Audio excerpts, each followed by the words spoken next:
I got a Piedmontese story for you. Oh, you do? All right, well, let's hear it. All right, this should be fun. It's kind of embarrassing. You shat. Okay. No, I'm pretty open with that. Oh, this is going to be good. Are we on? Yeah. So our boy Joe at Piedmontese. Yeah. I kind of heard through the grapevine that his dad was really sick. And then maybe like 2 weeks ago, I thought I heard that he passed on. So I was like, man, that fucking sucks. I was like, I like Joe, love Piedmontese. I'm like, I got to give that guy a call, see what's up, see how he's doing, check in on him, send him my condolences. So I waited a little bit because like I know like after someone dies, it's just, you get flooded with phone calls and all kinds of stuff. And so I was like, I'll give it a beat. I call him up. I say, hey, man, I'm so sorry to hear about your dad. Just wanted to send my condolences. I know it probably doesn't do anything, but, you know, just thinking about you. And he goes, oh, Mark, he goes, that's great. But he goes, my dad pulled through. He's still alive. Okay. I was like, right. That's some amazing news. I was like, but I feel like a fucking idiot. So we both were we were laughing about it. But I guess his dad got really sick. He had like some sort of thing with his pancreas or something like that. But anyway, he pulled through probably from eating some of that meat. Probably. And so anyway, I said, all right, Joe, well, the real reason I called is because I need more meat. So I got right to the point and got some flank steak and some flat iron steaks and some fillets. Enough small talk. This is really what I need to Yeah. Oh, now that good? Okay, now you get some steak. Yeah, right. Well, that's dope. I had the center cut ribeye again last night.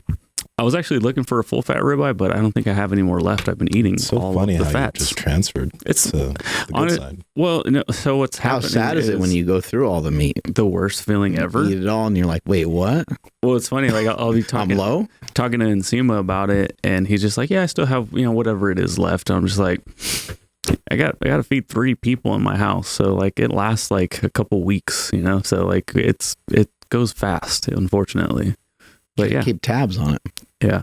So whether it's the high fat or the low fat, like it just tastes amazing. So it kind of doesn't matter because I will adjust like throughout the day. Like if I eat like a low fat, like center cut ribeye, then maybe I'll have like eggs or something, like I'll compensate versus the other way. If I have a full fat, I'll probably drop the carbs a little bit with that meal. You had kids. That's your responsibility, brother. Yeah, don't take that out on me. You can kick them out of the house. Shit. You could just all my steak. Just go to the store and don't come back one day, Oh.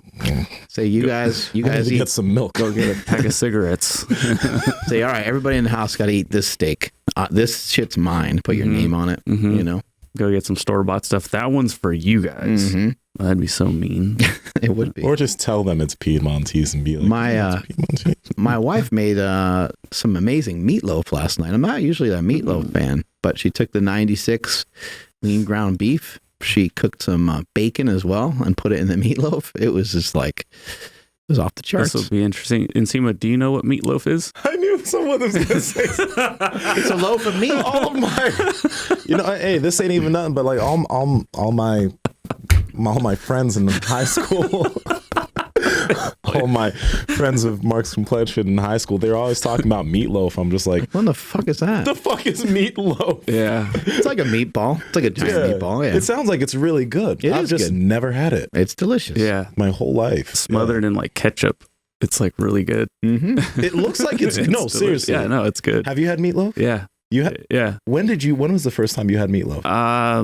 I don't know, but I will say that my sister-in-law, who is of the same complexion, is the last time that I had it, and she's from Virginia, so she's from the South, so she knows how to cook. Oh yeah. So that shit was delicious. Southern meatloaf. And so I was like, can we redo this with like Piedmontese 96 for ground beef, and then we'll use some G. Hughes ketchup all over it, not that full like sugar stuff. And then she's like, well, maybe, but it might not taste as good. I'm like, we need to try it. No, that's what we did. We used the barbecue sauce and the ketchup. We mixed them together and threw that shit right on top. What is in meatloaf? It was fucking amazing stuff. I don't know what she put in this one. I know there was bacon in there, but I think sometimes in meatloaf, just like meatballs, I think there's like sometimes there's some bread in there, but I don't think she made any with any sort of breadcrumbs. I think she used the we have like bacon crumbs or something like that that she was using instead. Damn. That sounds good. Pork rind crumbs is what it was. Yeah. Oh my gosh, that sounds incredible. See, they're onto something. Yeah, I think so. So anyway, Piedmontese beef, it's incredible. Even the ground beef is a little, not a little bit, it's quite a bit better than anything that you're going to get at the store. And if you guys want to take advantage, head over to Piedmontese.com. It's Piedmontese.com. At checkout, enter promo code Power Project for 25% off your order. And if your order is $150 or more, you get free 2-day shipping. Excited for today's episode, guys. Yeah, Dr. IDZ coming on. We don't even know his name. We're not sure if he's a real doctor.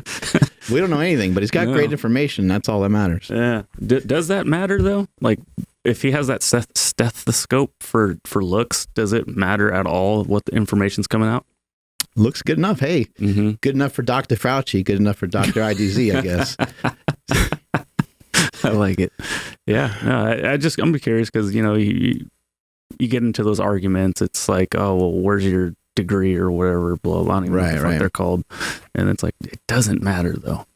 One thing you can tell, though, when you look at his content is that he's really good at parsing through research, because there's a lot of individuals on that platform that they'll use research to back up their statements, but then he pulls that and he's like, this is what it actually says, because a lot of people misinterpret the research that they actually read.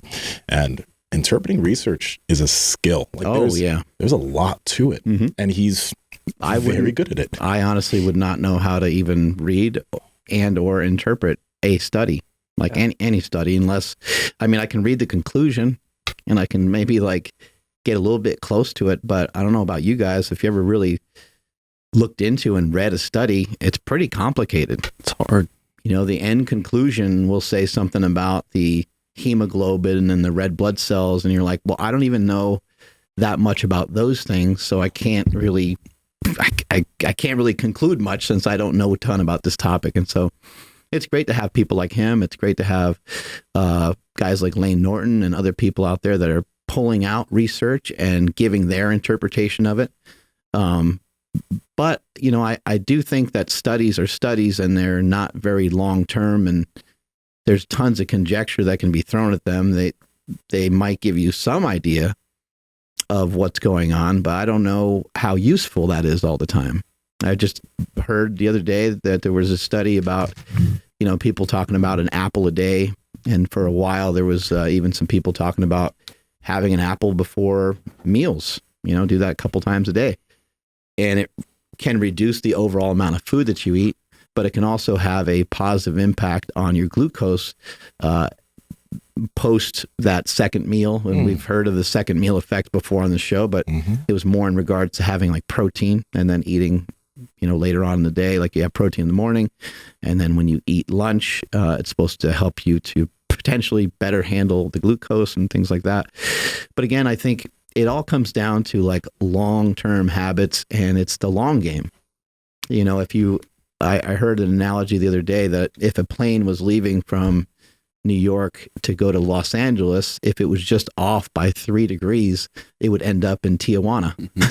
So you know what I mean? Like you think about, and that's how I think about the progress that you're trying to make. It's like, it's these small little incremental changes over time that'll make the big difference. The hard thing sometimes is to interpret some of this research and figure out what are these like good little habits that I can bring to the table each and every day. But if we're just sensible and we're reasonable, the rules and the laws always come back to a lot of the same things. Most of the time when people are overweight, they are usually overeating. They're not getting into a good habit of movement.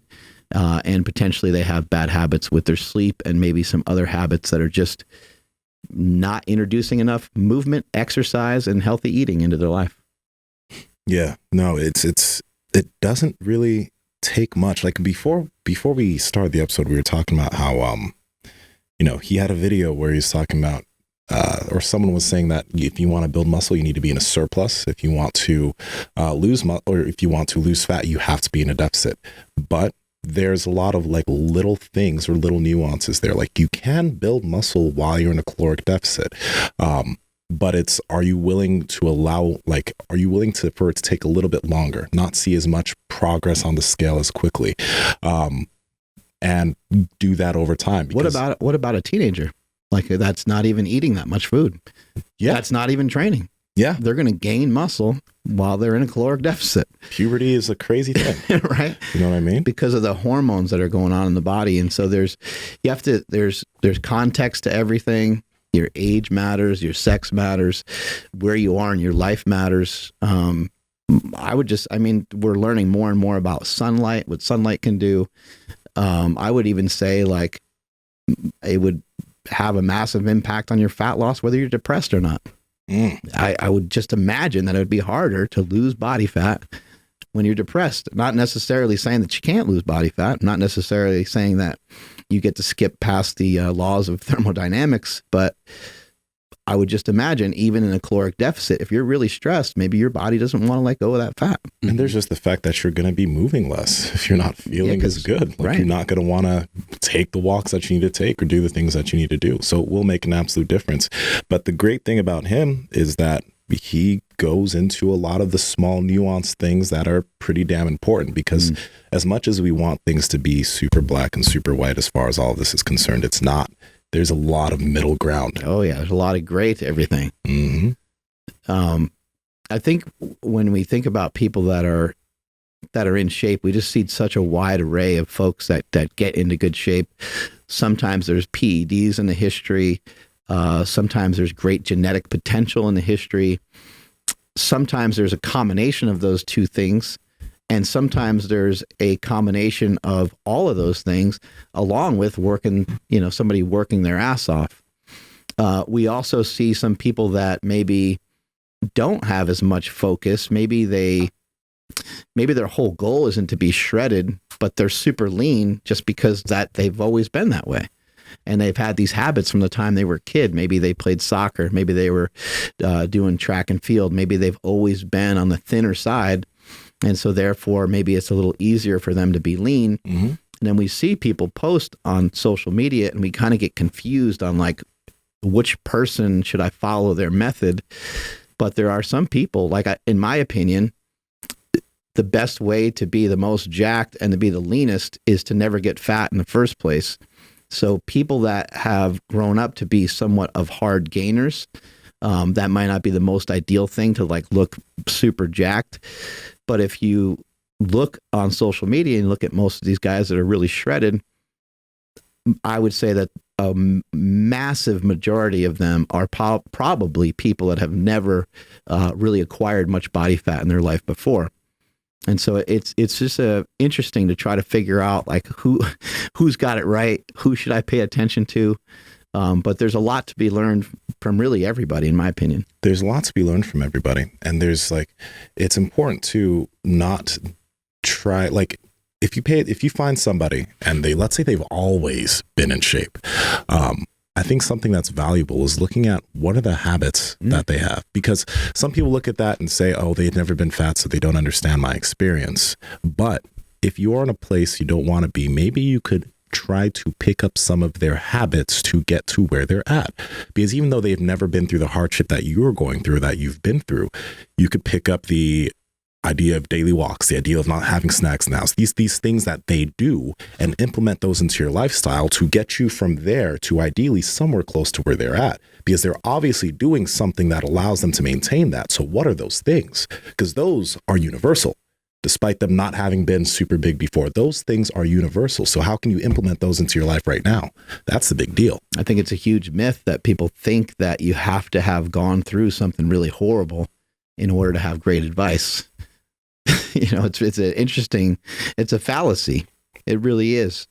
For someone to give advice on being lean, it helps if they are lean. I mean, I think that it's impressionable, but it also doesn't necessarily make them more knowledgeable because they lost 100 pounds. And it doesn't make them any less knowledgeable because they've never been over 10% body fat. The information is what needs to be able to stand up to criticism, and not necessarily the person or the way that the person is, or even some of the things that the person is doing, but it's the information that is being shared that you need to try to poke holes in. And sometimes you'll find out that some people, you can go a couple layers deep on the information that they have, and it's hard to really move them. And it's hard to, like Lane Norton would be somebody like that, or even Dave Asprey. The guys are on opposite ends. And if you go a couple questions deep with Dave Asprey, he's still going to be able to talk in a way that might leave you kind of confused, but Lane Norton could kind of do the same thing because they know like the molecular structure of protein, and they can kind of break all these things down into these smaller kind of minute amounts. And so there's a lot of great information out there, and I'm excited to talk to Dr. IDZ today because his information seems to be very like general, and the way that he explains it is super simple. Mm-hmm. And so it'll be nice to kind of see, to also test him a little bit, because he hasn't been in a long format type thing like this. He normally is hearing what somebody else said, and then he's researching that, and then he's coming back with his points of view. On this show today, we're just running shit kind of live and throwing stuff at him. So I'm interested to see how much he really knows versus his ability to kind of like research stuff. It'll be interesting to kind of find out. Yeah, no, it's going to be dope. And if you guys have TikTok, you should follow him. He's Dr._IDZ. He has a lot of really, really good videos on his page. Just going over simple, well, not even simple. Some of them are pretty complex things, but you could learn a lot from his stuff. But going back to what we were talking about as far as like individuals who haven't been fat, I think that there's so much to learn from individuals who've had a massive transformation, like Mike Couples, and Gormy. The great things there is understanding how one can really transform and change horrible habits, what you need to do, or the type of grit you need and the type of consistency you need to actually change those habits into good habits. It's a very, very important thing to learn how to do, because one large space that an individual who's never been very large, a gap in knowledge is they don't know what it's like, and the things that individuals who are much bigger have to go through to make those types of habit change. Because it's very easy to say, go take a few 10-minute walks each day. But if their ankles hurt and their lower back is in pain, and even getting up and putting clothes on is a problem. Like, right. They don't realize all those little things that are going on there that might be a limiting factor, and maybe we got to start somewhere else. So that's why that side is super important too. I saw Joe Rogan and Michaela Peterson kind of getting into it, and Michaela was mentioning, I think she was talking about her dad. She was saying he couldn't exercise. He didn't have the energy for it. And then they went back and forth, and Rogan's like, no, he had the energy for it, and I think ultimately what we're talking about sometimes is that everyone has the energy to do a little bit of something. Yes. Now, I have to admit that I have never suffered from depression. So I don't know what any of that feels like. I don't know what it's like to be, several hundred pounds overweight and to have my feet just totally killing me just from me trying to stand. However, regardless of circumstances and how awful they might be, we see time and time again individuals picking themselves up at some point and saying, I am going to work on doing a little bit more than I was capable of doing yesterday, even if it's a tiny amount, and then having that turn into a discipline that they adopt over time. Eventually, it becomes part of their day-to-day routine, and the next thing you know, it's part of their character. And now that person's, now known for running marathons or something. You're like, how in the fuck did that happen? But those are the kinds of things that we see happen time and time again. So I would say I am compassionate, and I do understand that people may not want to move, and they may be kind of crippled by a lot of their own thoughts. But I think that if you can address where the main source of the problem is coming from, which most people don't want to do because it's too painful, then you can probably work on moving forward. But you might have to see a psychiatrist. You might need medication. You might need all kinds of stuff that maybe a lot of the rest of us don't need, because we just heard a message from somebody saying, oh, all you got to do is put one foot in front of the other. Oh, you want to drop some weight? It's as simple as going on some walks, cutting out some sugar. There's a lot of people that can listen to that information, put it into practice right away, and drop 30 pounds. There's a lot of other people that at the particular moment when they hear that in their life, they literally don't have the ability to push it forward. However, they would have the ability to push something forward in just trying to get to the root cause of whatever their issue is that is stifling them, crippling them, making them scared to kind of move forward and to try to be better. Yeah. The video that we put out with Jesse Burdick about how walking can change your life, huge response. It's been awesome. But there was a good amount of comments that were mentioning like, oh, some people can't walk. It's like man, but like you said, Mark, there's got to be something that you can do, right? Now, unless they're bedridden, like I would have no idea, but I guess that person could still do something. Yeah, I mean, you could potentially be like, unfortunately, in a wheelchair or something, or have some sort of thing that's keeping you from taking any sort of steps. But maybe you can figure out a way to use your arms. There's always something, you know. I just think that if you're a human being, then you need to move. Anything that's like an animal or a mammal that's on this planet has to move, and most other animals don't have a hang up about moving because they have to move. It's like literally life or death for them. And they also don't ever get into a point where they get to be obese. They get to be heavy. So people that dig themselves into this hole where they have a really hard time moving, that's what my mother died from. And I saw that firsthand. I got to unfortunately witness that and watch that happen over the years. It was like a few decades worth of not moving enough, not taking care of herself enough, not sleeping enough, just not loving herself enough. And it was sad. It was brutal to watch. But I know for a fact that my mom could do certain things because she did many times. She lost weight a bunch of times in her life, and she was successful with it, and she did a good job with it.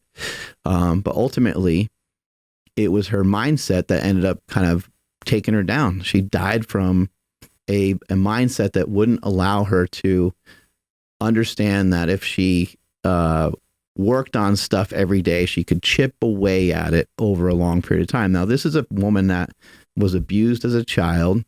This is a woman that grew up with alcoholic parents. This is a woman that was told she was fat by her dad.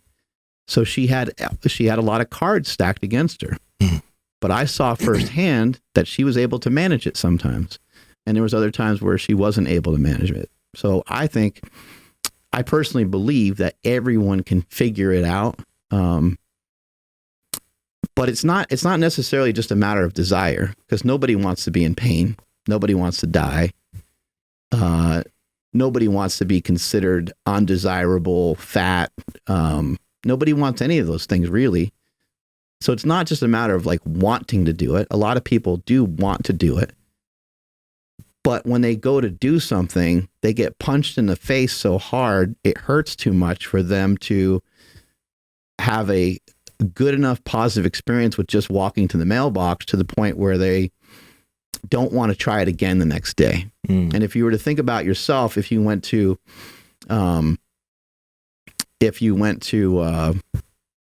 try anything, you went to try something, somebody just said, hey, jump off this, you said you jumped off kind of like a cliff, not too long ago, jump off this 20-foot cliff. It's amazing feeling, and you're like, all right, screw it. You do it. And you end up like just with a crazy panic attack.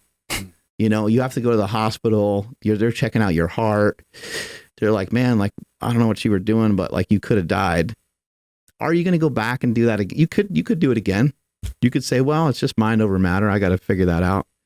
You could go back and try it again, but would you really want to? You might, in your head, you might think that was kind of a cool experience, but that the risk to reward was not good enough. And so I think people tend to, they stick with what they're comfortable with. You're not going to really hear anyone ever say, "Oh man, I've been so stressed the last couple of weeks. All I've been eating is chicken and broccoli." You know, hey, during this whole thing, you know, this situation that we've been in for the last 2 years, with the gyms closed and these other things that were going on, I was just so stressed out that all I did was run and eat chicken and rice and broccoli, and I got shredded because of all the stress. You know, people don't want to be fat. People don't want to have negative interpretations of their stress, but it's what we do.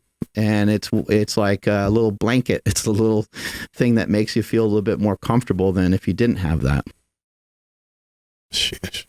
And honestly, that's I mean, I get it that some people can't walk, but that's an interesting response to that video, because I mean, yes, some people can't, but when we look at the general population, is that a bad suggestion? Especially if the video is titled "Walking Every Day Will Be Beneficial for You." It's interesting that there's going to be a person in the comments who's like, "Yeah, well, some people can't walk." Like, right. All right, are we supposed to have all the answers right here? Right. I mean, I'm sorry. It's hard to point to people like Tyler Bray just because he's such an animal. But I mean, you know, that guy doesn't have, you know, full use of his legs. And I mean, Brazilian Jiu-Jitsu black belt, jacked as a motherfucker, doing bodybuilding shows in here. I mean, just Olympia top 5.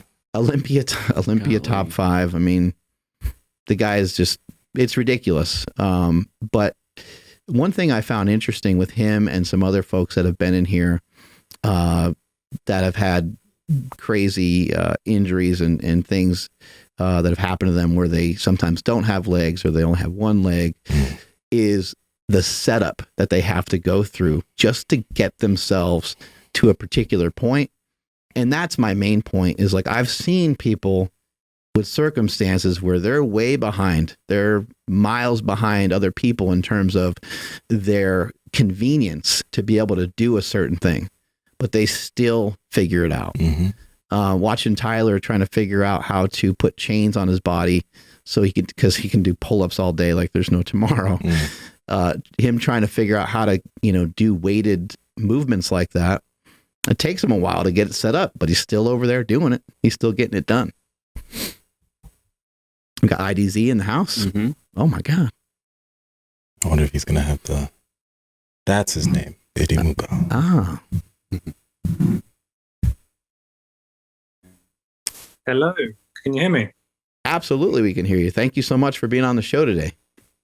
No, thank you very much for having me. I think the sound is coming from my laptop and not my microphone. So I hope it's clear from your end. Yeah. Yeah, we can hear you loud and clear. It sounds great. Excellent. How are you? How are you guys doing? We're doing fantastic. You ready to dive into this? I am indeed. Yeah, just come back from work, so no better time than now. Let's just start off by you kind of introducing yourself and just telling us how you kind of fell into, I guess, having rebuttals towards maybe some misinformation that people might be passing along in terms of the information that people are sharing via like TikTok in the fitness community. Yeah, so that's a very interesting one. So basically, I completed medical school. Alongside medical school, I decided to do an extra master's degree in research, specifically focusing on nutritional research. And with that comes a lot of education into the limitations, how nutritional research is conducted, what are some of the pitfalls and things to look out for. And what I found was that nutrition research as a general topic is perhaps one of the most heavily debated kind of science fields due to the intricacies and the difficulty of actually conducting nutrition research in and of itself. So even if your question, the hypothesis that you are proposing is completely sound, when you go to conduct a study, many, many different issues arise. And that's just the nature of nutrition research. And this has become more apparent when you look in the online space, where people, will take a research study and they will perhaps misinterpret what's going on, or they may draw conclusions that aren't quite justified based on the science we have available. So that's what I've found. And, I'll get tagged in probably 15, 20, 25, sometimes 40 videos a day. And, I can't respond to everyone and I can't reply to everyone. So I then started to become tactical as to which videos to respond to and which ones I thought would benefit the audience and the general public most. So that's kind of how I came to, start to try and correct some common misconceptions, as I'm sure you've seen on my videos. We cover lots of things like, the anabolic window, is it all just about calories, meal timing, as we've talked about, Mark. So there's just a lot of misinformation that I believe we need to take an objective approach and we need to look at the evidence we have available. And I do my best to, stick to what the evidence says to the best of my knowledge. So that's kind of what I've tried to do with my audience. To the best of your knowledge, is a calorie, especially once it's entered the human body?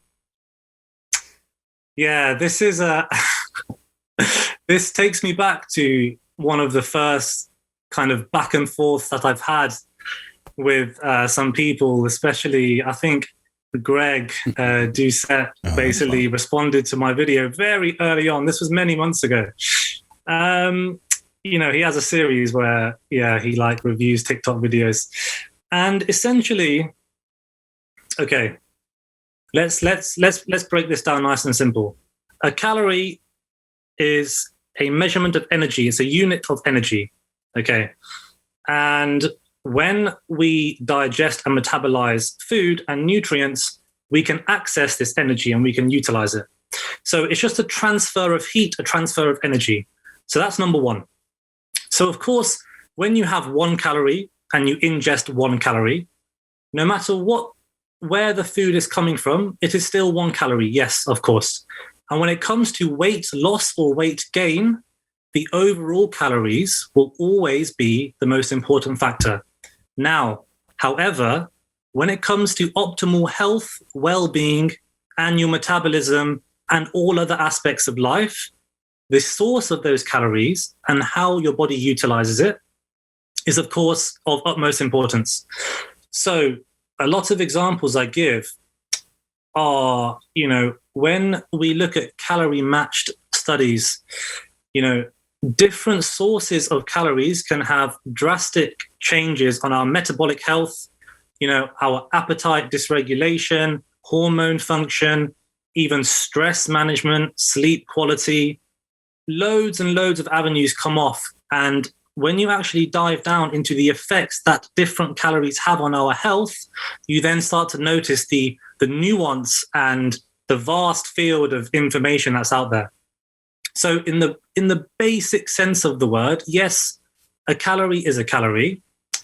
However, health is just so much more than that. And I think people need to distinguish between why are you trying to define a calorie in its simplistic term? If you're trying to define it in that way, is it because all you care about is weight? If all you care about is weight, then fair enough.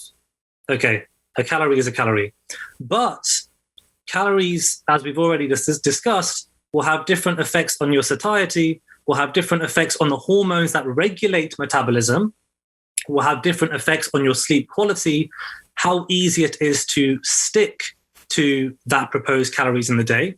For example, if I ate, a jar of peanut butter, which is very easy, a jar of peanut butter contains 2,500 calories. Yeah. Would I be able to go the entire day without eating again? Most likely not.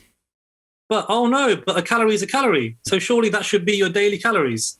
No, that's not how it works. You need to look at the overall picture and what it's doing for our health. So that's why I get quite frustrated with people that try and make the concept of calorie management or weight management very simplistic, where they just refer to calories. So that's the issue I have. And that's why, people have come at me and they've made videos. That's completely fine.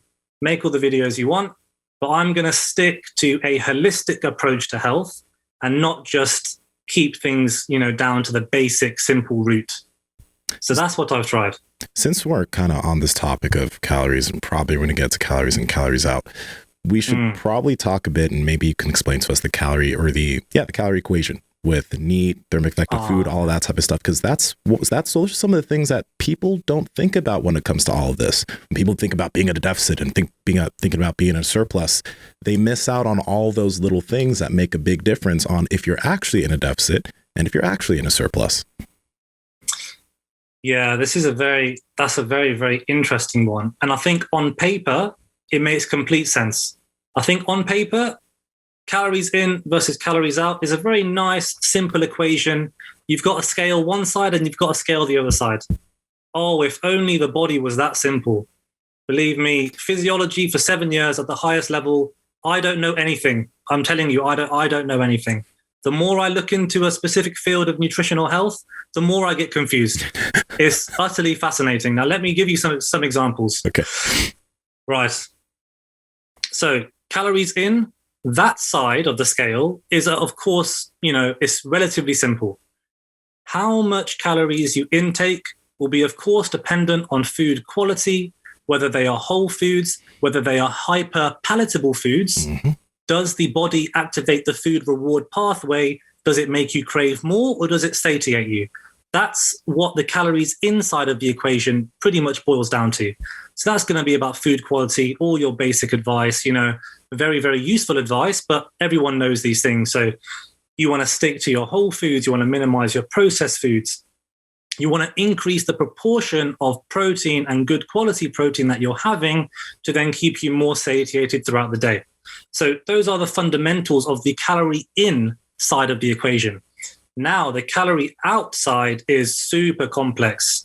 So when people say, oh, you've not lost weight because you're not in a calorie deficit, hand on my heart, I can tell you now, there's not a single person on earth that knows all of the things that affects the calories outside of the equation. There is not a single person in the world. And I'll explain. So even just take something that maybe, someone might not think as being important. For example, your micronutrient of, selenium intake, or your iodine intake, or zinc. These things we know now, they are fundamental for the synthesis and the use of our free T3 and T4 hormones. So there are thyroid hormones, right? And if you're not getting an essential or an adequate amount of those nutrients, which are very, very small micronutrients, they're, very, very small measurements, then you could perhaps not be fueling your metabolism as efficiently as we could, okay? Then you've got things such as one night of a reduced sleep quality for whatever reason. You could be stressed, The next day, there's evidence in plenty of studies that your resting metabolic rate will slow by about 5%, and your metabolic rate after meals of that day can decrease anywhere from 20 to 25%. So that's just one night of poor sleep. Then you've got the interlink and the relationship between your daily stressors. So there's a really interesting pilot study done in 2015, which actually starts to put figures on the effect that stress and our cortisol has on our metabolism and our, how does it affect the calories outside of the equation? The funny thing is, cortisol affects the calories in and the calories outside of the equation. So they did a study where they took, a bunch of healthy women, no problems. They ran a lab experiment, or a very tightly controlled experiment, where they monitored their daily stresses of the women before they came in. So the day before, they monitored, what were they stressed about? What's happening in your life? They used validated questionnaires. They found out, which of these women were more stressed than the other women. Okay, fine. They found that in the women that were more stressed the day before they monitored what they were eating and ran experiments, they found that those women, after their meals, they all had set meals, they found that their resting metabolic rate after the meals in about a 6-hour window post-meal was lowered by about 100 calories over the course of the day. So that's just a transient change in your stress and your cortisol levels. And we know that this puts us in a state of, it's a biological stress response. So any form of metabolic state which is not optimal, our body responds. Our body responds by releasing cortisol, and this acts many different ways. So it increases, glucose output from the liver. It increases our appetite because it's a survival mechanism. It can redistribute fat stores from fat underneath the skin, and it can shove the fat towards our abdomen, towards our visceral fat stores. And this is a very, very crucial topic because visceral fat in and of itself is insulin resistant. It responds very differently to the normal fat that we have on our limbs, on our bodies, on our torso. And then you've opened up a whole different can of worms just because you've become chronically stressed or you have a stressful work. For example, my job's very stressful. I'm sure a lot of things that you guys do or keeping up to date with everything in organization, I'm sure at times you become very stressed. So because these things fluctuate so often, in our day-to-day life, for someone to say, oh, I know how many calories I need per day to lose weight, this is a very dynamic equation. It changes all of the time. And there are countless things that influence the calories out parts and the things that would influence our appetite and affect our calories in parts. So on paper, it's a very simplistic equation. That is completely true. And lots of coaches and, trainers and people online that make educational videos, they will always boil it down to, the 4 main components, which is your basal metabolic rates, your exercise or your exercise activity thermogenesis, your non-exercise activity thermogenesis. I know, Mark, you like going for your walks now, right? Which is a very, very good habit to have, and that accounts for a good proportion. Then you've got your thermic effects. Now, but beyond that, in between all of those individual components, many, many things influence each of them individually, which makes the equation much more complicated. Imagine you've got 4 sides to this calories out equation. Off each of those sides, you've got many, many branches coming off each one. And then lots of things affect those. And then these things indirectly affect the calories inside as well. So, we could talk about what things that affect the equation pretty much all day and all night. And I'm still developing my understanding, and I try and, read into maybe 50 to 100 papers a week, on top of my work. And I honestly can't keep up. It's quite fascinating. What are some big things that you propose would have a large influence on maybe optimizing our output, and maybe optimizing our even what we take in? You mentioned certain types of food maybe helping with hunger, and in terms of exercise, I would imagine like a lot of things probably matter. Like if you ran a mile, let's say like you ran a mile in 7 minutes on one day and you ran a mile in 7 minutes on another day, I would just totally guess that it would matter, even though it's the same exercise, the same amount of work. I would conjecture that it probably matters like what time of day you did it. It probably matters like when you ate, versus like, it's hard to know like what are some of the most optimal things. But aside from like tiny nuanced stuff, what are some of the big picture things that you believe in that you think could make a difference? I saw you do something more recently on like fasted cardio. Like, is that a thing? Is that extra beneficial? What are some of your thoughts? Right. Okay. So there's many aspects to these questions here. So let's tackle the simple one. So fasted cardio. Right.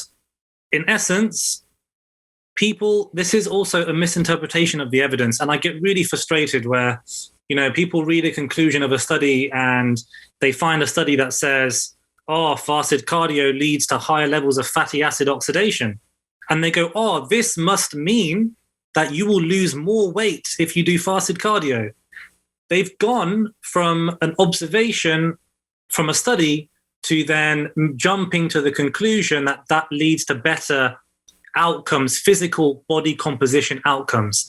And that's a massive leap, and that's a massive misunderstanding. So let's quickly clarify that one. So there was a meta-analysis, and it makes complete sense, because when you do exercise, when you're on an empty stomach and you haven't fueled yourself in the morning, for example, say you wake up and you've had nothing to eat for 15, 16 hours or whatever, and then you go and decide to do fasted cardio, you will of course tap in to your energy stores from your fat tissue, because you haven't got anything readily available going through your digestive tract.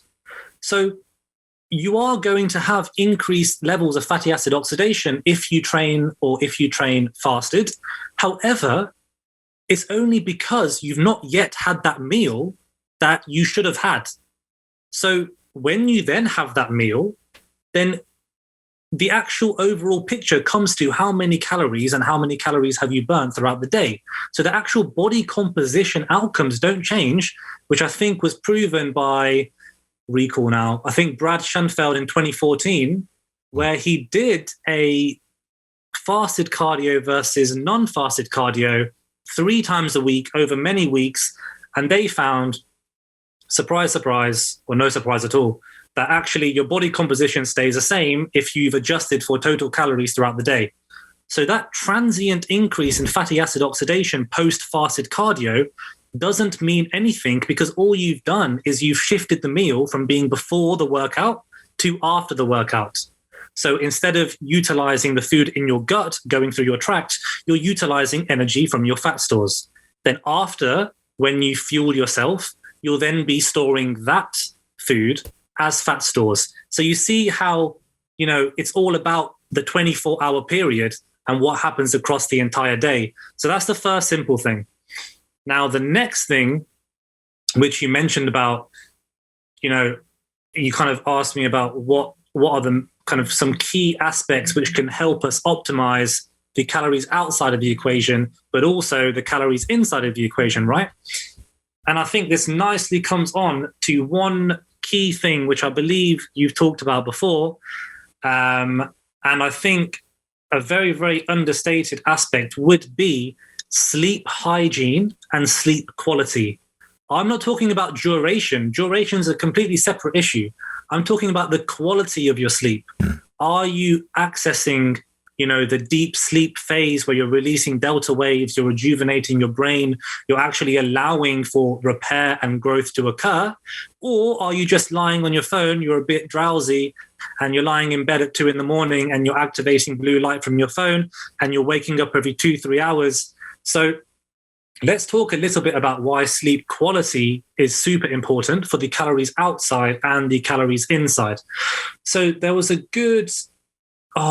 amazing meta-analysis, I think in 2008 by Capuccio et al. And I think what it showed, it entailed over 600,000 participants across many, many studies.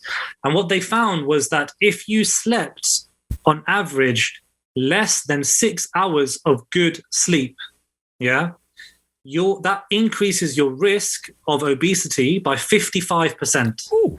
So just that single variable. The single variable is, of course, it's not going to be 6 minutes, 1 minute past 6 hours, you're not going to be obese, and then 5 hours 59, you've got a high risk.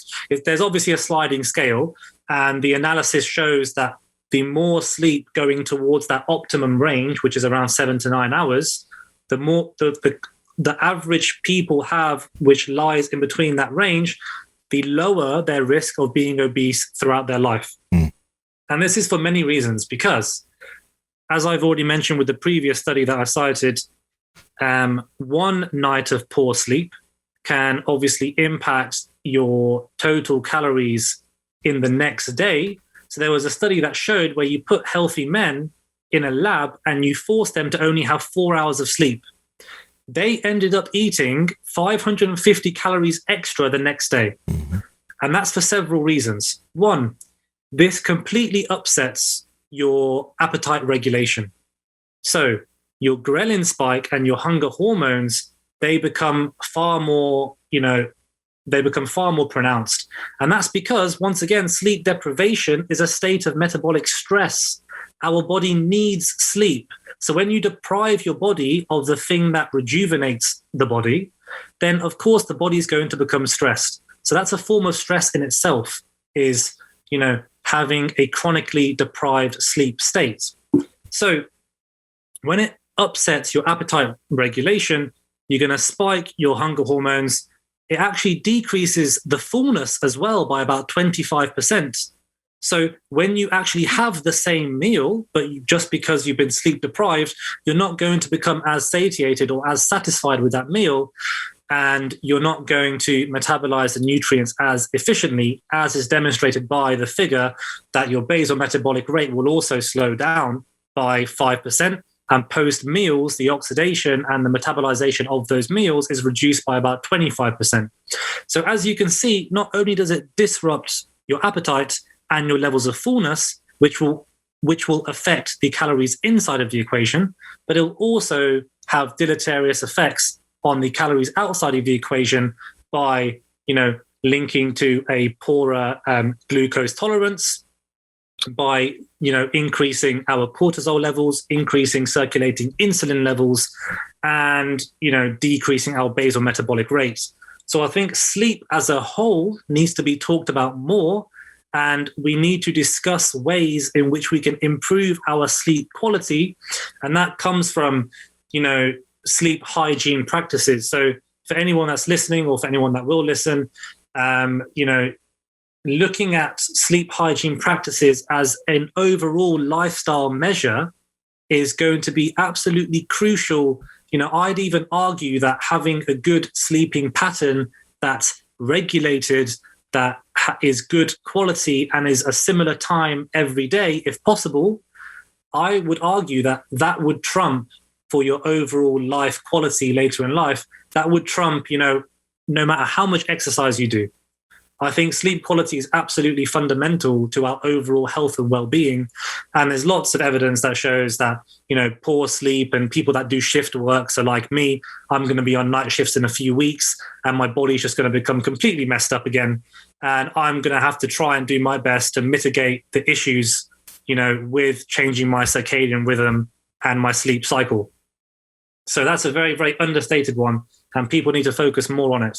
Guys, here on the Power Project, you know that we talk so much about sleep because of how much of a difference it makes for your muscle gain, your fat loss, your nutrition, your cravings, all of that. That's why we're so pumped to have partnered with this great sponsor, 8 Sleep. Now, 8 Sleep is honestly the most advanced mattress on the market. Not only does it have thermal regulation, meaning that, number one, you can set your mattress as low as 55 degrees to as high as 110 degrees, because over here, we're hot sleepers, right? But number two, it tracks your heart rate. It tracks your movement through the night. It's shown that the 8 Sleep mattress allows you to get to sleep 32% faster, along with having 40% less movement throughout your night. So you can actually get more restful sleep. And since your temperature changes throughout the night, that affects your circadian rhythm while you're sleeping, the mattress can cool down and it will slowly heat up as you're getting closer and closer to waking. So you'll have a smoother wake up period. It's insane. Andrew, can you tell the people how to get it? The amount of technology in my bed now surpasses everything else in my entire household. So it's kind of a weird flex to talk about like how advanced my bed is when most people want to talk about their TV or their Xbox or whatever it is. But for us, it's definitely our bed because it's that freaking advanced. And if you guys want to take advantage of this awesome offer, you guys got to head over to 8sleep.com/power project. That's EIGHT sleep.com/power project. And you guys will receive $150 off your Pod Pro cover or your Pod Pro cover and mattress. Links to them down in the description, as well as the podcast show notes. Highly recommend it. Head over there right now. Okay. So, there's two things I want to ask, but you mentioned shift workers now. Later on, I do want us to, because we talk about sleep a lot on the podcast, and some of the things we try to concentrate on are the big habits that are going to have effects on everything else you do. Sleep is one of the big ones. If we don't get good sleep, I notice my cravings are way worse. And if I do that over time, I'm going to gain some fat. So it's a big, huge thing that we need to focus on. But since we're on the topic of sleep and you're a shift worker, for the shift workers out there that are now listening to this, what like, what do you do when you have to get yourself in a situation where like you're just like your schedule is off and you can't necessarily have the best sleep? Do you supplement certain things to help with sleep onset? How do you work on that so that you can mitigate the issues that happen with bad sleep quality? Excellent question. Excellent question. So let's start with, let's try and understand actually how disrupting our circadian rhythm, how does that impact our overall health? Okay, so not many people might actually know about this. So, people always mention that it's all about what you do across the 24 hours, timing of nutrients, timing of exercise, timing of sleep.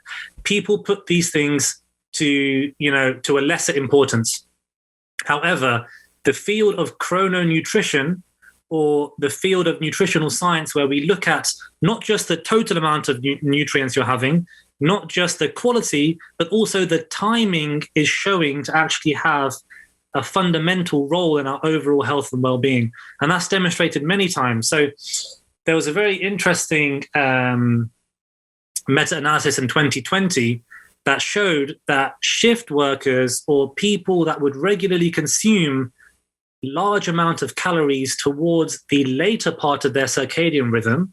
So that means whenever you usually go to sleep, in those few hours before that time, people that consume a large amount of calories near that time, they are unable to regulate their blood sugar levels as efficiently. And we know that blood sugar levels are crucial for overall metabolic health and reducing the risk of cardiovascular disease, metabolic disease, diabetes, insulin resistance, and so on. Then you've got other physiological effects, such as there's some evidence, it's a little bit mixed, but there is some evidence showing that the thermic effect of food closer towards your circadian night can be reduced by around 50%. So 50%, the amount of calories your body uses to digest and process the food, is lowered. And this was also replicated in an interesting study recently, a brand new study in 2021 that's just come out, that showed that people that had regular meal patterns over 2 weeks, this was a controlled study, if you have regular meal frequency and your body has gotten used to that meal frequency, you're going to have a much higher thermic effect of food compared to people that dysregulate and constantly change their meal timings. So that's brand new evidence, further emphasizing the point that optimizing our circadian rhythm and our 24-hour cycle is going to be very, very important. Now, let's go back to the AM versus PM thing, and then we'll touch on the shift work and how to mitigate some issues with shift work. So when we look at all of the evidence, whether it's weight management, whether it's cardiometabolic risk factors, an amazing review in 2020 by Hassan Dashti, I think, points out that night eating, or close to your circadian night, having a large amount of calories, actually increases your risk of cardiometabolic disorders. And when people want to lose weight, or when when people start a weight loss diet, or they start a new, they want to make a change and they want to stick to it, they found that people that consume more calories in the evening, they are much more likely to fail trying to lose weight or fail an intervention than those that shift their calories earlier in the day. And that's a very, very interesting point, because most people would say, as long as I'm eating my 1,600 calories, or as long as I'm having my 1,800, I'll be in a calorie deficit and I'll be completely fine. Yes, you will be fine if you actually stuck to that. But the point is that you're less likely to succeed if the majority of your calories are later in the day, for the many reasons that we've discussed, such as the physiological effects. We're not as efficient as metabolizing nutrients in the night. We have poorer glucose tolerance. There's evidence that the thermic effect is reduced in the night. And you've got the issue of, Mark mentioned earlier, that, if I go for a mile jog or a mile run on one day, but then I change the time I go for that same exercise later in the day, another day, how does that affect us? Well, if you're consuming most of your energy later in the day, then how are you going to have a sufficient exercise routine or sufficient regime if you're exercising mostly in the morning or the afternoon? you need to sufficiently fuel your body if you want to reap the benefits of your exercise protocol, right? So if you're having the majority of your energy later in the day, you're not actually making the most use of it, because you're going to feel more lethargic. Your general steps and your general movement will be reduced earlier in the day. And there's lots of evidence showing that later in the day, you desire and you crave more hyperpalatable foods. So foods that are calorie rich. I don't know, I'm sure you guys have, you're big guys, gym is part of your life. And you may have a hard, stressful day at work, or you may have had a very, very tiring session. And you go back and you've got access to candy, to sweets, to biscuits, to peanut butter. And you just think, you know what, I just need something calorie dense and I want to just eat it all in one go. That craving is often associated with later in the day. And that never really happens earlier because, most of us should be focusing on the whole satiating foods, right? Mm-hmm. So there's some of the effects when you look at meal timing, which is often it's not mentioned as being important, but it actually is important. And if we look at weight management, there's a good few, controlled studies, 2013, there's one in 2020 as well. And there are a couple others that show that when calories are matched, shifting your calories earlier in the day can lead to greater outcomes in weight loss. So one study found, I think over 12 weeks, an additional 2.5 kilograms, which is about 6 pounds, 6.5 pounds additional weight loss. Another study, which of course was based on dietitian kind of review and making sure they're sticking to their diet. It's that there are limitations to that, but that's a whole nother discussion. They found that they lost 5 kilograms more, so about 12 pounds or 11, 12 pounds more weight loss over a few months.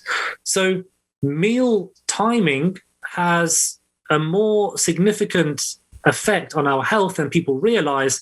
And for those that argue that it doesn't have an effect, I say to them, well, where is the evidence? Because I've looked very, very hard, and there's actually not much to show that when you have your nutrients, it doesn't have any effect.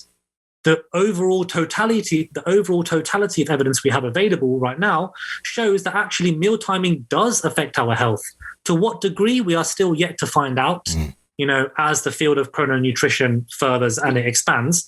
But I don't know where this whole notion of it doesn't matter when you eat, it's how much you eat. I genuinely don't understand where that came from, because there's no evidence to actually support it.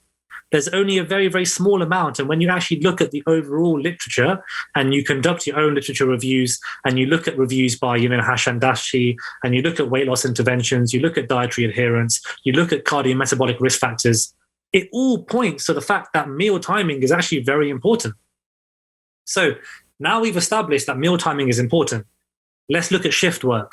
So people that, are obligated to be up late at night, to eat late at night, like myself, other healthcare workers, construction workers, even people into business, had to run their own companies.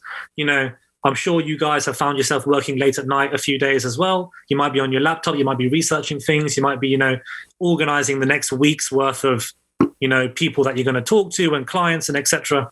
So what can we do to help mitigate some of the deleterious effects of circadian biology and going against our circadian rhythm? And this is very interesting because, as we've mentioned, some of the major issues with going against our circadian biology is that you're not able to metabolize nutrients effectively, you're not able to regulate our blood sugar levels effectively, and the thermic effect is probably going to be lower, and that's going to have negative implications on our sleep. So what can we eat and what can we do in the night to help address or to help minimize the damage done by all of these different factors? There's only one real answer, really, and that is sticking to whole foods that are high in protein specifically, that you don't cause a massive surge in your blood sugar levels. You stick to low glycemic index foods and foods that don't, that have a low glycemic load, and you combine it with healthy fiber, with some healthy fats, and you have small and frequent meals throughout the time in which you're forced to stay up. So that's probably a very useful piece of advice that we could do to mitigate the issues. Because if there's an issue with thermic effects, then we should really stock up on the things that increase the thermic effect the most, and we know that's protein. If we have issues with glucose regulation and how well and efficiently we can keep our blood sugar levels in the optimum range, well, then don't eat foods that are going to spike your sugars massively. Don't take a can of Coke, a full sugar Coke with you on a night shift. Like, that's just not a sensible thing to do. And if you're looking at, reduced fatty acid oxidation, which has been shown in a study in 2020 and also many other studies where they looked at snacking in the night compared to snacking in the day, they showed that, post-consumption of that snack, you had lower levels of fatty acid oxidation and metabolization of fats. So if you want to mitigate that issue as well, then just don't have things that are high in unhealthy fats. Don't have things that are trans fatty, that have been fried and you've got it from a takeaway, that have high levels of saturated fat. Maybe minimize the meats that are very fatty and high calorific meats. Make sure they're lean, and make sure you're having skinless chicken breast and turkey, and get your lean cuts of red meat in there. So now once you understand the issues with going against our circadian biology, you can then actually think about, okay, what do I need to eat, in what quantities, and how often do I need to eat them to help mitigate the effects that I now understand with eating at night or, staying up late at night. So that's why I think it's important people realize what is actually happening in our body and why our utilization of nutrients has become less efficient in the night. And then we can then address, some of the useful things that we've mentioned so far. So sticking to high protein, satiating whole foods, in small amounts, perhaps 2-3 times across a night shift. Don't just have all of your calories in one go, because your body is going to perhaps struggle with, regulating everything in its normal place. That's probably the number one thing I'd say. The number two thing I'd say is that when you come to the end of that shift and, daylight starts to come up and you're seeing the sunrise and you're still up and your body's thinking, what's going on? Is it day? Is it night? I feel tired, but it's daylight. Like, your body just gets quite confused sometimes, and that's completely fine. And that's a stressful environment in itself. So we need to do things that, perhaps might reduce the levels of cortisol in our body, that might naturally increase the amount of melatonin or our sleep hormone, that would perhaps prepare us for going to bed and trying to sleep and have a good sleep in the daytime. So I don't know if you're aware of these, these blue light glasses where they block the blue rays, right? Mm-hmm. People have said to me, they've said, oh, Doc, you should really get these. I see you on night shifts all the time. Like, you should, get these when you're driving home so your body doesn't respond and doesn't become, super awake again. And then you're lying in bed at 10 in the morning trying to go to sleep, realizing why you can't go to sleep. Well, that's because our master clock, daylight, sunlight, nighttime is one of the major players. If you're going to expose yourself to, bright daylight and allow the sun to hit your face, your body's just going to naturally feel like you should be waking up now. You shouldn't be feeling tired. You shouldn't be going to sleep. So there are these other things that you can do alongside, trying to manage your stress levels, perhaps getting, some low intensity walking around on your shift, perhaps try to release some dopamine, some serotonin, make you feel good, make you feel relaxed. Therefore, you increase the chance of you having a good sleep in the daytime, which can then, help mitigate some of these metabolic issues that we've already discussed, with the whole AM versus PM thing as well. So it's a very, very nuanced topic, and, we could spend ages talking about it. And for those that haven't listened, you should also check out, I think, Sigma Nutrition podcast. They're a very, very good nutrition podcast, and they've done an episode on this, I think, with Alan as well. Alan Flanagan, is it? I believe. I think you guys have had him, right? Yeah. Yes. On the podcast. Yeah. So they cover some of these tactics that you can use with kind of going against our normal circadian rhythm as well. So I think that's all very, very interesting topics. And for shift workers, it's not good for my health. It's not good for our health. And, we are at a much higher risk of, metabolic issues later in life. We're at a much higher risk of, becoming insulin resistant, having cardiovascular disease in the future. However, we can only do our best to, mitigate these issues and mitigate the damage that we experience. And, I'm not even that great at following my own advice. More often than not, I've ordered food into the hospital. I've gotten some nice Turkish food, some Lebanese food. I've got a nice chicken shawarma, some wholesome, just fatty, I just want to feel satisfied sometimes, if the shift is difficult, sometimes you don't care about what you just care about feeling satisfied. So, sometimes it's easier said than done, and it really is. But hopefully this will help inform those people that find themselves up late at night to what things to really look out for. And we can mitigate some of these issues. By the way, you mentioned the blue blockers.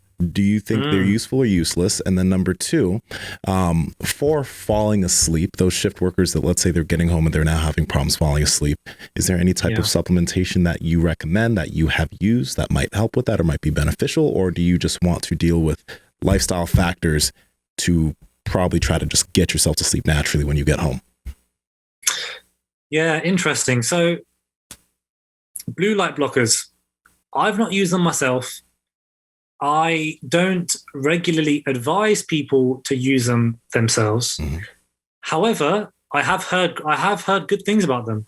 Testimonials, anecdotal evidence. I'm not sure on the evidence behind it. I'm not sure if there is actually, strong experimental clinical evidence for it. However, I do hear some good reviews. So if you want to try it, try it. Mm. It's not something that I recommend or I have implemented into my life. Now that you reminded me, I might actually order a pair and see what happens. I'm on nights in a few weeks, so I might see if I notice a change in my sleep quality. So that's completely up to the individual. I'm not sure on any, clinical data. So you can go either way, really. And now about supplementation, am I correct in saying that in the US, are you able to get melatonin off the shelf? You're able to just pick up and buy it? Yeah, you can. Yeah. Right. Yeah. Right. Okay. So you're not able to do that here. In the UK, you need to come to me to get a prescription, or one of my colleagues. And the funny thing is that it's kind of the practice to. We should always advise to focus on sleep hygiene practices before you become dependent on supplementation. Because, no matter what it is, supplement, prescription drug, over-the-counter medication, whatever it is, there is always a tendency and there's always a risk to becoming reliant on that supplement you're taking. Mm-hmm. And in the moment you don't have access to it, you realize why you've stayed in bed and you've not been able to fall asleep at all. And your body's, in essence, you're actually suppressing the body's natural circadian cycle to a level where it's going to downregulate the natural, release of melatonin. And that's something you don't want, because the day you don't have that supplement, or the day you get side effects from that supplement, or whatever it is you're taking, you're going to realize that you become dependent and your tolerance may increase, and you're just left in a vicious cycle because perhaps you haven't, optimized all of the lifestyle things and all of the advice online or from your, medical professional first, before getting advice from, someone that would recommend or someone that would prescribe you, that supplement. So I know things are different in the US compared to the UK, and I know some people do take it, if they struggle with, going to sleep, and along with other supplements, but that is not something that has ever really come up in it has come up in conversation, but only in a clinical setting, only in the doctor's surgery or in hospital, where, if we feel as professionals, this patient or this person has tried everything and they're really struggling, and the risk of putting them on supplementation is less than the risk of them carrying on having poor sleep, you have to weigh up the pros and cons, right, with everything that you advise a patient. So I think that we have to really, really explore all natural lifestyle factors before we even think about that conversation.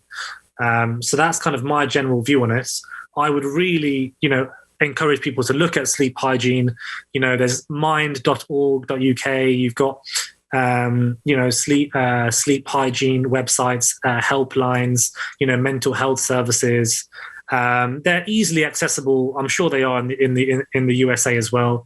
Helplines. You've got informational PDFs for, tactics you could use to help reduce your anxiety, reduce your stress levels, optimize your sleep quality, things that you should do before bed.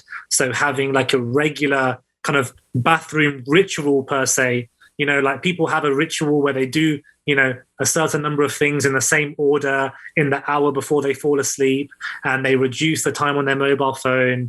And, perhaps they may practice some mindfulness for 10 minutes. Perhaps they might just, sit in their bed and just ponder what's happened in the day. They might write a little note in their diary. You might perhaps read your favorite, whatever book you're reading for the next 15, 20 minutes, and just allow things to naturally unwind, allow yourself to feel more relaxed, and try to, naturally you feel like your body's ready for sleep. And having that regular ritual and keeping a regular routine, which falls under the part of our 24-hour circadian cycle, those things are very, very understated. And we should really, focus on these things before we, before we jump to supplementation. Or I feel like a lot of people online, especially TikTok, I've noticed this is very, very bad.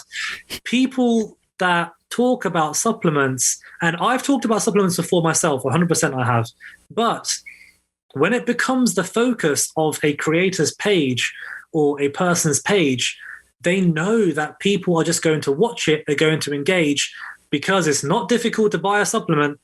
It is the easiest thing in the world to buy a supplement, to take it every day. Oh, this is going to help me lose weight. This is going to help me sleep better. This is going to, reduce inflammation in my body. They're looking for a quick fix, and they're looking for a one pill fixes all kind of title, right? And I've noticed that, TikTok is very very funny in that regard, that the videos, so perhaps my most informational and educational videos that have an abundance of information in the space of 3 minutes, they won't do very well. But the videos that do well are the things where people are looking for quick fixes, where they go, oh, this video might be the one that helps me with this issue, or that will finally help me lose weight. I find this whole relationship with people jumping to supplementation or things that you can buy, rather than focusing on lifestyle modification, sustainable habits. Mm-hmm. I find that whole thing just very, very interesting. And it is part of the human psyche that, we want the best rewards with the least effort, essentially. So, that's why I would always recommend lifestyle rather than jumping to other things first, and perhaps seeking counsel from, someone that's qualified, or a medical professional, even your family doctor, anyone you've got access to, just to say, hey doc, or hey professional, whatever, hey coach, whatever, I've been trying this and this and this. Do you think, there's anything else I can do before I go down the avenue of looking at things that I can buy to help, any kind of issue, right? So that's my view on it, really. When it comes to something like intermittent fasting, it sounds like from the evidence that you're presenting and some of the stuff that you have talked about today, that it sounds like it might be a better idea to eat during times of sunlight rather than to eat later on in the day. Is that kind of what you think some of the evidence is pointing to? Yeah, interesting. So another avenue that I didn't touch on when we talked about circadian biology and optimizing nutrition for our circadian rhythm is that actually intermittent fasting, the reason why perhaps there might be some additional benefits beyond the calories you're having, is because you are optimizing your circadian rhythm. So when you look at the normal regimes, right, you look at the 16-8 method. You look at alternate day fasting. There's also alternate day restricted eating, where, one day you'd only have about 25% of your calories. The next day you'd eat normally. Then another day you'd have 25% of your overall calories. And usually these eating windows are just naturally earlier in the day when you're awake, right? So, and usually there's a good few hours before you fall asleep. So you're fasting for a good period before you actually put yourself to bed anyway. So the interesting thing is that although weight loss looks to be the same, I think C. Reinders in 2019, not M. Blackman, another review in 2018 that looks at studies done over a long period of time, over 6 months, and studies done comparing intermittent fasting to normal calorie restriction, where you don't have restrictions on your feeding time. Weight loss outcomes appear to be the same. So that's number one. However, metabolic and optimal health, there is emerging evidence that shows that intermittent fasting is not just a method of reducing your calories. However, it could be perhaps superior in certain regards when you look at things like inflammatory markers, inflammatory cytokines like interleukin-6. And there was an interesting study where they took, obese asthma patients who frequently come in with asthma exacerbations. And, asthma is obviously an inflammatory, you can have inflammatory flare-ups, and that can cause problems with your breathing and a whole host of other issues. And they found that actually the group that was on a time-restricted window for eating, independent of calories, they found that reduced the inflammatory markers more than what you would expect from an equivalent calorie deficit. So there's interesting studies like that, where you find that actually for inflammatory purposes, for, perhaps regulation of our blood sugars, perhaps reducing overall insulin exposure, some of these metabolic and health markers, there may be over the next 5-10 years. I think we will see plenty more studies on intermittent fasting versus calorie restriction. And I've got the inclination that we will see, some quite significant improvements in health markers. And it's not all just about the total number of calories and the food quality. So I believe that you need to balance the potential positive aspects of intermittent fasting with what are some of the negative aspects. So not many people talk about the negative implications, right? When you tell someone, no, you can't eat from any time outside of 12 p.m. to 8 p.m., that is your eating window. Do not eat after that or before that. If you do, you're a bad person and you failed. Yeah. Just that negative, messaging and connotation, you would have to then think as a professional, would advising this client or this patient to do intermittent fasting, are they at higher risk of, worsening their mental health? Are they at higher risk of actually feeling like a failure? Are they going to be less likely to stick to whatever it is you're prescribing them as a professional, compared to the hypothesized benefits over a calorie restriction? So once again, it's a balancing act. And I think the overall message comes that as long as you have the ability to be flexible and you're not going to be completely strict in that regime that you're implementing, I think anyone can do intermittent fasting pretty well, and you can see some, pretty positive results. And that's a whole nother conversation with flexible dieting and what that actually means. And, can you maintain good mental health and good adherence to the thing that you're doing, at the same time, reaping the potential extra benefits that you may get from something. So that's a conversation that needs to be had on an individual basis with whoever it is you are talking to or advising. So that's why when I make my videos on these topics, because it's completely down to the individual and the impact it would have on that individual, I'm not comfortable saying, yes, intermittent fasting is a great way to help you lose weight, to improve, your diabetic blood markers, to improve your cardiovascular disease risk. Because at the end of the day, it takes one person for you to do more harm than good. And then you've caused a lot of issues for yourself, for them, and that's just not a good way to phrase things. So these conversations, and no matter what dietary intervention you put people on, they need to be completely individualized. And you need to assess, do they have the mindset that is required to do this healthily, sustainably, and where the benefits outweigh the negatives? Doctor, you've done such a great job of having some great viral videos on TikTok. But I think if you want to take it to the next level, you'll have to start talking about sexual performance. Before we drop off here today, is this an area that you've researched at all? Have you got any good quote unquote tips for us? Because I know we have a bunch of horny bastards listening to this show. That's really funny. The funny thing is, I've been asked I can't even imagine, 500 to 1,000 comments maybe over the past few months being like, Doc, you need to talk about sexual function. You got to help us guys out, help the girls out too. And I just ignore it. I honestly just ignore it. Why? I don't know. I don't know. I think if I started going down that route, I know people would love to watch, and it may get me a lot more followers, and that's completely fine. But I just feel like I need to stick to an overall well-being, nutrition, lifestyle, exercise management, optimizing our metabolic health. Sexual health is well-being. That's holistic.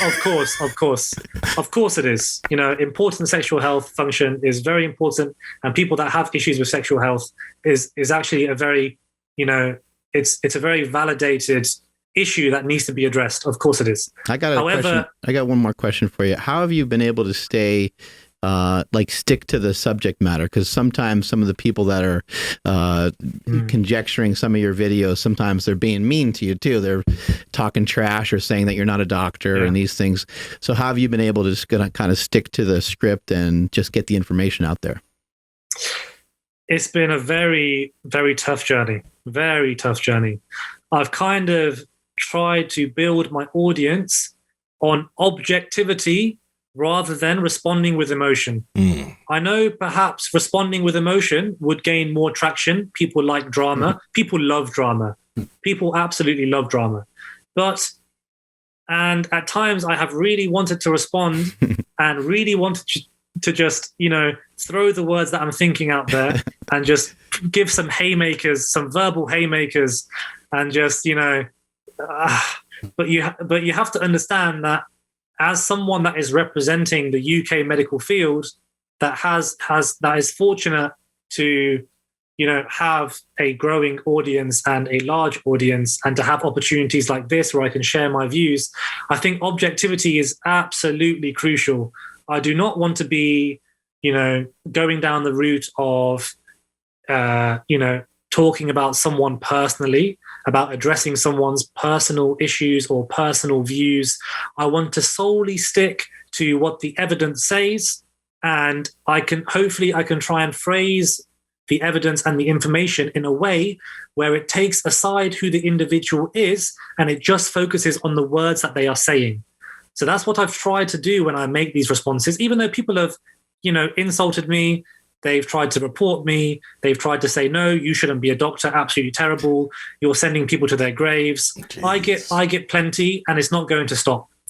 However, you can't help these things. However, I think in the profession that I am, and for yourselves, you guys are also professional in your field, dietitians, personal trainers, coaches, pharmacists, doctors, whatever specialty that you are in, when you look at someone's health, I think it's very important to remain objective, to ignore the insults, and just, if you present facts and you present the evidence and you cite your research, more often than not, people will realize, okay, that was a well, articulated response, and we can't really argue here, so we're just going to ignore it. Some people have tried to continue arguing. They've tried to continue responding. That's completely fine. We can agree to disagree.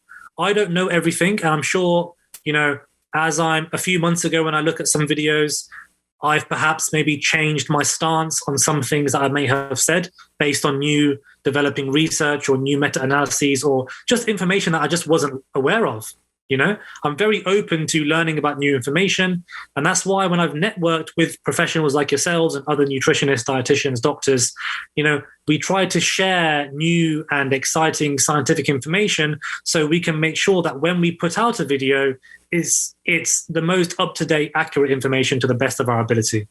So that's what I try. I try to ignore the insults, and I hope that my patience can remain, at a good enough level where I don't resort to, insulting the people that insult me in a way which is just, it's not quite pleasant really, because I find myself getting stressed. Like, I'll just be thinking about it at work. Say if someone's called me out and they know that I've seen it or whatever, and I'll be getting tagged 50, 100 times in that same video. People are gaining traction, right? The views are coming in, people are insulting me. And you can't help but just have it in the back of your mind. And it makes it difficult to do my job. I'm trying to manage sick patients. I'm trying to, rest. I'm trying to recover. And these things all just play on your mind. So I think the more we can just remain objective as professionals, I think the better for everyone, really. So that's my view. Yeah, if you fight back with being negative, it'll actually just only make you feel worse, and you'll think about that even more so than the hurtful things that somebody may have said to you. And only a healthy person can have a healthy mindset like that. So congratulations on that. And we'll be looking for more of your videos. Where can people find you and find out more information about you? Yeah, so actually I'm in the process. It's a very long process because of work, and honestly, time is so hard to come by. But I'm in the process of designing and developing my own kind of healthy eating, nutrition, virtual course with comprehensive videos, where we edit the evidence in, we have stock footage coming in. So I'm currently in the process of designing that. Alongside that, I'll have my own website. And, I'm trying to kind of open up the brand awareness. But at the moment, all I have is my TikTok. People have said, start your podcast, start your YouTube, start posting on Instagram, even though it's still private. And I just honestly, I need to tackle one thing at a time. I need to try and, outside of work, I'm on a 70-hour week this week. And when I come back home, all I can think about is eating, showering, and sleeping. That's all I can think about. I'm struggling to post one video a week these days. So I need to try and focus on one thing, try and get my course out there, get my website out there. And then hopefully, people can find me on various other platforms as well when I manage my time better, which I'm still yet to try and figure out. Thank you so much for your time today. Really appreciate it. Yep. Thank you very much, guys. It's been a pleasure. Have a great rest of your day. See ya. Take care. It's awesome. It was. Andrew, it's funny. Whenever you press end meeting, I'm like, he's going to do it too soon. I know. Tick. Well, He's still talking. He's still like, going when's right this now? going to come out? No, I'm just kidding. Nah, I'm joking. I'm not. No, I know. I've jumped the gun a couple times. It's because I've been back here while Mark is on someone else's podcast. Yeah. And we never know when they're done. They're just like, sometimes they'll be like, and we're done. Or they'll just kind of sit there staring at Mark as he takes his headphones off. And I'm like, we got to just Thanos snap him real quick. It's done. Yeah. So I'd rather be, actually, I just got to get the timing right. I was going to say, I'd rather be awkwardly too soon or over awkwardly too late, but I think they both suck. Either way, this is a great podcast. It's fucking awesome. I love how deep you went into on circadian rhythms. Yeah, we gotta talking get about Sachin. sleep. Mm-hmm. Yeah, Sachin Panda. Yeah, that's his book, Circadian Code. He goes through a lot of that stuff. Yeah, and he's an intermittent fasting guru. Yes, he is. There's certain people who don't like him much, though. Our friend Lane doesn't like Sachin Panda that much. Really? Yeah. He doesn't like it. I think there's after having Jim on the podcast yesterday, talking about ibogaine, like there's a lot of stuff that we just don't know. Yeah. There's just so much stuff that we don't know. And, I think magic is like science that we just haven't really found yet. We don't really know. We don't know what the fuck's out there, man. We don't know all the different, what we do know is that there's people that do certain things that say, hey, this just works this way. And they really truly believe it. And when somebody truly believes it and they give you that information, you're like, okay, I'm going to go do that. And a lot of times you're super empowered by that. for example, someone like Louis Simmons talking about glute ham raises, reverse hyper, box squats. He's like, these increase your squat. They increase your deadlift. And then he has how many people, squatting over 1,000 pounds, how many people deadlifting over 800 pounds. Once you get into that environment, who knows if it's really right or not?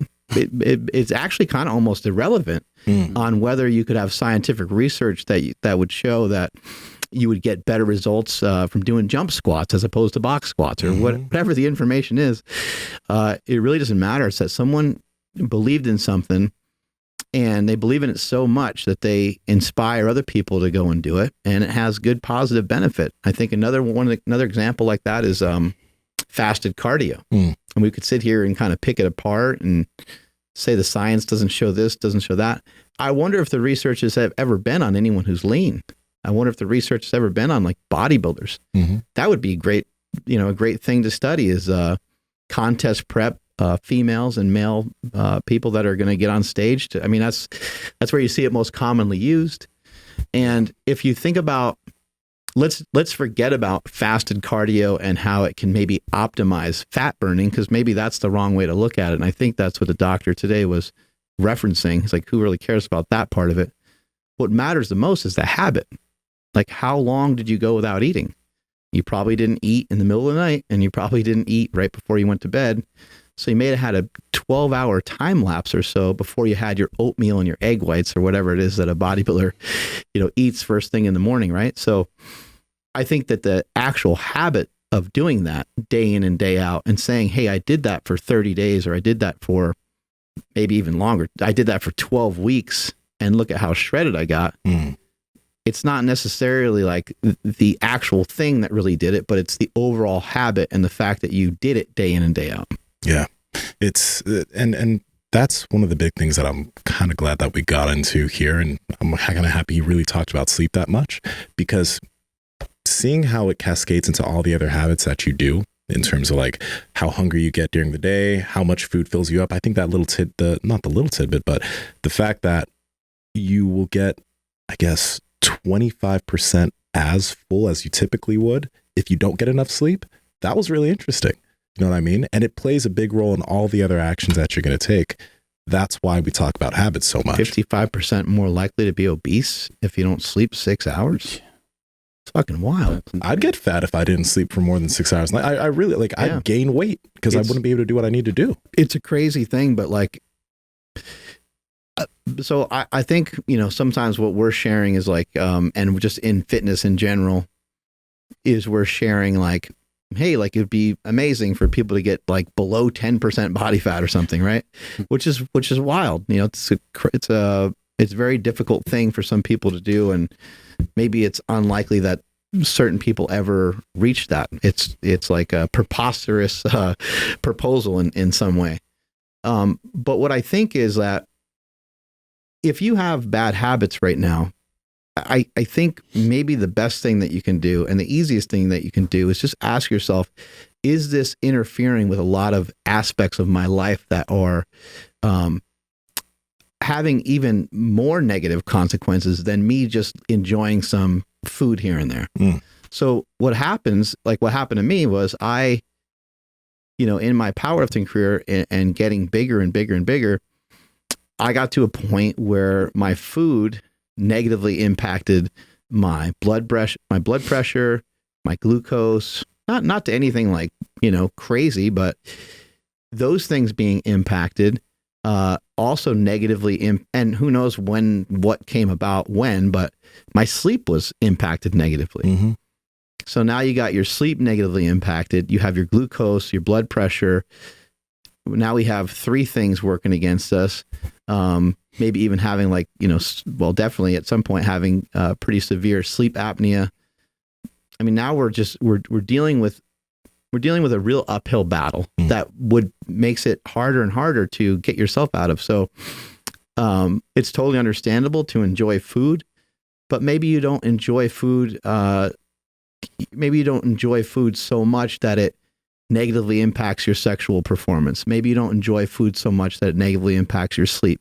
Maybe you don't enjoy food so much that it makes it so that you can never go on like a run, or you can't walk and keep up with your kids, things like that. Those are things that I think are healthy things to investigate, to look at, and to say, you know what, I'm not going to allow that to be that way anymore. I'm going to make sure, I'm going to take the steps to ensure that that's not going on anymore. And it's not about being ripped. It's not about like getting ready for the summer. It's not about looking jacked in a stringer tank top. It's more about like, let me just get my life back, because one of the hugest things that you have in this lifetime is your health. Once that gets compromised, it just it's a limitation that is super restrictive and can make just day-to-day stuff and make you not feel very good about yourself. You lose self-esteem, lose little chunks and pieces of who you are and who you were. And I think that's a great reason, why we're talking about this stuff on this show all the time. Mm-hmm. I really like what he was talking about with the calories at night might be more impactful than the calories during the day. That's how I interpreted it. So like I have actually been eating more breakfast than I ever have. Well, not than I ever have, but than I have in a long time. And what's weird, it's like, I don't want to call it a reverse fast, but like I'll eat once pretty much right when I get here, and then I don't eat until I get home for dinner. So, I don't know how many hours that ends up being every day, but it's kind of awesome because I'm not hungry.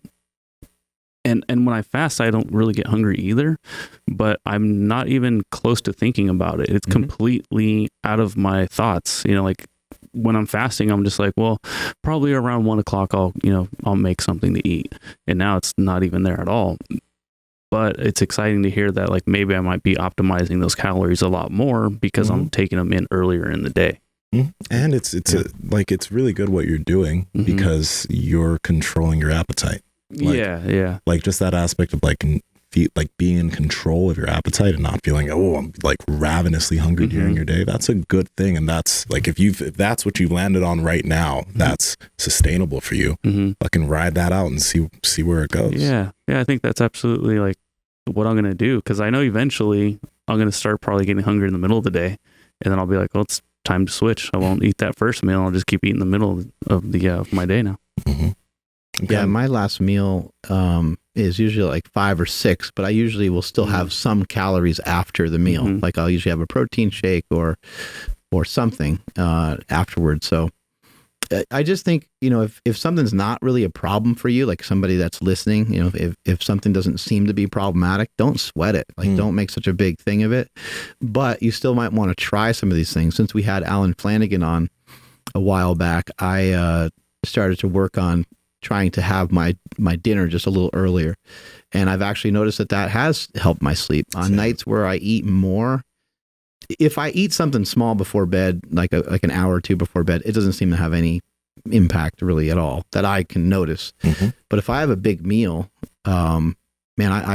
it's really helpful to have like 2 or 3 hours for me, to have 2 or 3 hours between the time I finish that meal and the time I go to bed. Yeah, same thing here. I have there's some nights that like if it's after jujitsu or something, and I'm really hungry. Okay, I'm gonna have some food. But typically, I've been trying to have my last meal around maybe 7 or something around there. And it wouldn't be smart for you to cut off your food just because you're like, oh, I want to optimize my sleep. If you feel like you need more food, just fucking eat. I guess that's the thing, is like you should be able to audible on these things. And yeah, we are working towards optimizing stuff, but you just brought up a great point. If you're hungry around lunchtime, then you might start switching stuff up. I hope that everyone can kind of get to that point where they can recognize that. And I think that's something that kind of, we're all kind of getting better at here too. It's like initially when we started doing fasting, we were very rigid with the time that we would eat. But now, like if I feel hungry in the middle of the day, if I'm like, I really should eat something, there's no problem with eating something in the middle of the day. Which is kind of what he was talking about too. He was mentioning how some people who talk about fasting, you can only eat between 12 and 8. Eat outside of this window, you're going to fuck it up. No, not really.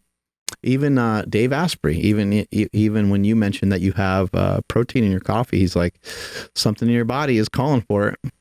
I thought that was an interesting answer from him because he's the bulletproof coffee guy. No, it's got to be done this way. And no, Nsima, you're actually breaking your fast. And he was just like, you look great. Seems to be working for you. Like, why? These things that call to you, these things that you try, if they have positive impacts or there's no negative impact and you just enjoy doing it that way, just keep on going, because you got to be able to do this stuff for a long time. Andrew, want to take us on out of here, buddy? Sure thing. Thank you, everybody, for checking out today's episode. And we haven't even celebrated it. Not that we need to celebrate much, but 100,000 subscribers on YouTube. Yeah. Thank you, everybody, for subscribing. It was funny. Mark and I were talking about it. It's like, oh, air pump. There we go. Well, bam. And it's like, guess what happens now? Like, we get to go back to work. A million. Oh, we didn't even talk about it. We have to talk about this before we drop off. Okay. I thought for sure Dr. IDZ was going to pull out like a penis pump or something, Oh, yeah. Yeah, he wasn't about it though. I know. I was like, hell yeah. He got embarrassed. That was cool. Yeah, it happens to some people sometimes. That was funny. Yeah, I was like, damn, Mark, he found another guy that's going to, tell us how to extend the length of our junk. We got to talk because a certain company hit us up about wanting to collab with us. We'll talk about it after. Yeah. We might get y'all some pumps. We'll see. Yeah, we can't keep those to ourselves, right? No. Yeah. Anyway, like and subscribe on YouTube if you are not already. Thank you for those that have. And he was literally spitting out. Oh, God. Oh, no. He's losing it. He lost it. Please follow the podcast at Mark Bell's Power Project on Instagram, at MB Power Project on TikTok and Twitter. My Instagram and Twitter is at I am Andrew Z, at the Andrew Z on TikTok. And Nsima, Mr. Giggles over there. Where you at? Go follow Dr. IDZ on TikTok, y'all. He has a lot of amazing information on his page. It's like it's really good. And even you could tell him this podcast, the way he was able to cite research. Yeah. This man, like he was fucking going looking stuff up in his head. Yeah, it's like fucking Doctor Strange over here. It was amazing. Go check out his TikTok at Nsima Inyang on Instagram and YouTube, at Nsima Inyang on TikTok and Twitter. Mark. Guys, go to markbellspowerproject.com. All we need is your email address, and we're going to send you a free penis pump. So thank you guys for watching and subscribing. And we'll get to that point. I know everyone's like, wait, what? Is this real? It's not loading, bro. We're crashing the site. Seminar. Yep. Yeah, we do have our penis pump seminar. Yeah. Andrew just got certified for that recently too. Yeah, Andrew's getting certified for all kinds of specialists, all kinds of stuff. Yeah, Andrew will be pumping everybody up. I spit on myself. I'm at Mark Smilly Bell. Strength is never weakness. Weakness is never strength. Catch you guys later.